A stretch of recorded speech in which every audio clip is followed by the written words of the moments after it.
ಶಾಸಕ ಲಕ್ಷ್ಮಣ್ ಸವದಿಯವರ ಸತತ ಪ್ರಯತ್ನದಿಂದ ಅಥಣಿಗೆ ಕೇಂದ್ರೀಯ ವಿದ್ಯಾಲಯ ಮಂಜೂರಾತಿ. ಚಂದು ಪಾಟೀಲ್. ಶಾಸಕ ಲಕ್ಷ್ಮಣ್ ಸವದಿಯವರ 5 ವರ್ಷಗಳ ಸತತ ಪ್ರಯತ್ನದಿಂದ ಅಥಣಿಗೆ ಕೇಂದ್ರೀಯ ವಿದ್ಯಾಲಯ ಮಂಜೂರಾತಿಯ ಶ್ರೇಯಸ್ಸು ಲಕ್ಷ್ಮಣ್ ಸವದಿ ಅವರಿಗೆ ಸಲ್ಲುತ್ತದೆ ಎಂದು ಶಿನ್ನಾಳ್ ಪಿಕೆಪಿಎಸ್ ಮಾಜಿ ಸದಸ್ಯರಾದ ಚಂದು ಪಾಟೀಲ್ ಸಂತಸ ವ್ಯಕ್ತಪಡಿಸಿದರು. ಬೆಳಗಾವಿ ಜಿಲ್ಲೆಯ ಅಥಣಿ ಮತಕ್ಷೇತ್ರದ ಶಿನ್ನಾಳ ಗ್ರಾಮದಲ್ಲಿ ಮೀಸಲಿಟ್ಟ ಕೇಂದ್ರೀಯ ವಿದ್ಯಾಲಯದ ಸ್ಥಳದಲ್ಲಿ ಮಾಧ್ಯಮದವರೊಂದಿಗೆ ಮಾತನಾಡಿದ ಅವರು, ಮಾಜಿ ಉಪಮುಖ್ಯಮಂತ್ರಿ ಶಾಸಕ ಲಕ್ಷ್ಮಣ್ ಸವದಿ ಅವರ 5 ವರ್ಷಗಳ ಸತತ ಪ್ರಯತ್ನದ ಫಲವಾಗಿ ಇಡೀ ರಾಜ್ಯದಲ್ಲಿಯೇ ಕೇಂದ್ರ ಸರ್ಕಾರ ಮಂಜೂರಾತಿ ನೀಡಿರುವ ಏಕೈಕ ಕೇಂದ್ರೀಯ ವಿದ್ಯಾಲಯ ಅಥಣಿಗೆ ಮಂಜೂರಾಗಿರುವುದು ಶಿಕ್ಷಣ ಪ್ರೇಮಿಗಳಲ್ಲಿ ಹರ್ಷ ಮೂಡಿಸಿದೆ. ಸಚಿವರಾಗಿರ್ತಕ್ಕಂಥವರಿಗೆ ನಾನು ಅಭಿನಂದನೆಗಳನ್ನು ಹೇಳ್ತೇನೆ. ಕಾರಣ ಏನಂದ್ರೆ, ಕಳೆದ ತಿಂಗಳ ಸಚಿವ ಸಂಪುಟದಲ್ಲಿ ಅದನ್ನು ಅನುಮೋದನೆಯನ್ನು ಮಾಡಿ ಕೇಂದ್ರೀಯ ವಿದ್ಯಾಲಯ ಅಥಣಿಗೆ ಮಂಜೂರು ಮಾಡಿರ್ತಕ್ಕಂಥದ್ದು ಅಂತ ಹೇಳಿ ಸಂದರ್ಭದಲ್ಲಿ ಇಡೀ ದೇಶದಲ್ಲಿ ಮಂಜೂರಾಗಿರುವ 57 ಕೇಂದ್ರೀಯ ವಿದ್ಯಾಲಯಗಳಲ್ಲಿ ಅಥಣಿಯ ಕೇಂದ್ರೀಯ ವಿದ್ಯಾಲಯವೂ ಸಹ ಸೇರಿರುವುದಕ್ಕೆ ಮಾಜಿ ಉಪಮುಖ್ಯಮಂತ್ರಿ ಶಾಸಕ ಲಕ್ಷ್ಮಣ್ ಸವದಿಯವರ 2020ರಿಂದಲೇ ಮಾಡಿದ ಸತತ ಪ್ರಯತ್ನವೇ ಕಾರಣ.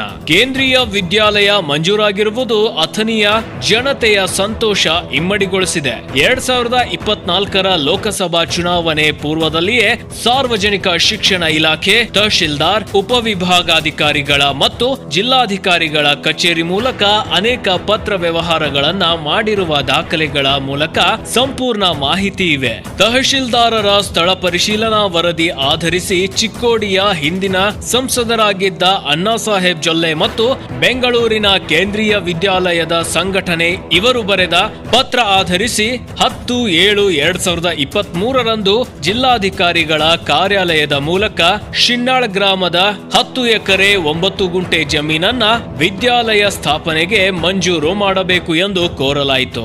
ಈ ಕೋರಿಕೆಗೆ ಪ್ರತಿಯಾಗಿ ದಿನಾಂಕ 3/10/2025ರಂದು ನವದೆಹಲಿಯ ಕೇಂದ್ರೀಯ ವಿದ್ಯಾಲಯ ಸಂಘಟನೆ ಹಣಕಾಸು ವ್ಯವಹಾರಗಳ ಕ್ಯಾಬಿನೆಟ್ ಸಮಿತಿ ನೀಡಿದ ಮಂಜೂರಾತಿ ಪತ್ರ ಬಹಿರಂಗಗೊಳಿಸಿ ರಾಜ್ಯಕ್ಕೆ ಮಂಜೂರಾಗಿರುವ ಏಕೈಕ ಕೇಂದ್ರೀಯ ವಿದ್ಯಾಲಯ ಅಥಣಿ ತಾಲೂಕಿನ ಶಿನ್ನಾಳ್ ಗ್ರಾಮದಲ್ಲಿ ಪ್ರಾರಂಭಿಸಬೇಕು ಎಂದು ಸೂಚಿಸಿದಾಗ ನಮಗೆಲ್ಲ ಅತೀವ ಸಂತೋಷವಾಯಿತು. ಶಾಸಕ ಲಕ್ಷ್ಮಣ್ ಸವದಿ ಅವರಿಗೆ ಸತತ ಪ್ರಯತ್ನದಿಂದ ಕೇಂದ್ರೀಯ ವಿದ್ಯಾಲಯಕ್ಕೆ ಸಹಕರಿಸಿದ ಮಾಜಿ ಎಂಪಿ ಅಣ್ಣಾ ಸಾಹೇಬ್ ಜೊಲ್ಲೆ ಹಾಗೂ ಕೇಂದ್ರೀಯ ಮಂತ್ರಿ ಪ್ರಹ್ಲಾದ್ ಜೋಶಿ ಹಾಗೂ ಕೇಂದ್ರ ಶಿಕ್ಷಣ ಸಚಿವರಿಗೆ ಮತಕ್ಷೇತ್ರದ ಸಾರ್ವಜನಿಕರ ಪರವಾಗಿ ಹೃತ್ಪೂರ್ವಕ ಅಭಿನಂದನೆಗಳನ್ನ ಸಲ್ಲಿಸಿದರು.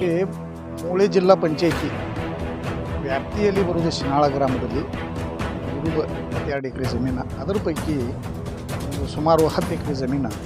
ಈ ಜಮೀನಿನಲ್ಲಿ ಕೇಂದ್ರೀಯ ವಿದ್ಯಾಲಯ ತಂದ ಈಗ ಹೊಸದ ಒಂದು ಸಂಸ್ಥೆ ಸ್ಯಾಂಕ್ಷನ್ ಆಗಿದೆ. ಈ ಸಂಸ್ಥೆಯನ್ನು ಸ್ಯಾಂಕ್ಷನ್ ಮಾಡಲಿಕ್ಕೆ ಸನ್ಮಾನ್ಯ ಶ್ರೀ ಉಪಮುಖ್ಯಮಂತ್ರಿಗಳಾದ ಮಾಜಿ ಉಪಮುಖ್ಯಮಂತ್ರಿಗಳಾದ ಲಕ್ಷ್ಮಣಣ್ಣ ಸವದಿ ಅವರು ಬಹಳ ಅತಕ ಪ್ರಯತ್ನದಿಂದ 5 ವರ್ಷ ಪ್ರಯತ್ನದಿಂದ ಈ ಶಾಲೆಯನ್ನು ಸ್ಯಾಂಕ್ಷನ್ ಮಾಡಲಿಕ್ಕೆ ಕಾರಣ ಲಕ್ಷ್ಮಣ್ ಸವದಿ ಅಂತ ಹೇಳೋಕ್ಕೆ ಇದನ್ನೇ ಆಗೋದಿಲ್ಲ.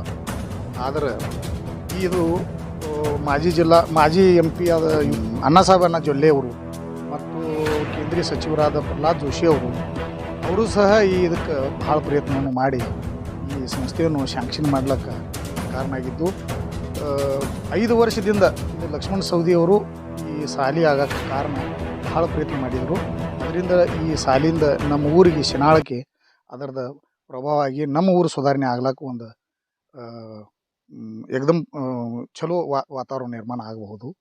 ಈ ಆಗ್ಲಿಕ್ಕೆ ಕಾರಣ ನಮ್ಮ ಉಮೇಶ್ ಕೋಳಿ, UK9 ನ್ಯೂಸ್ ಕನ್ನಡ, ಚಿಕ್ಕೋಡಿ. ಎಲ್ಲರೂ ಹಿರಿಯರ ವತಿಯಿಂದ ಈ ಲಕ್ಷ್ಮಣ್ ಸವದಿ ಅವರಿಗೆ ನಾವು ಅಭಿನಂದನೆ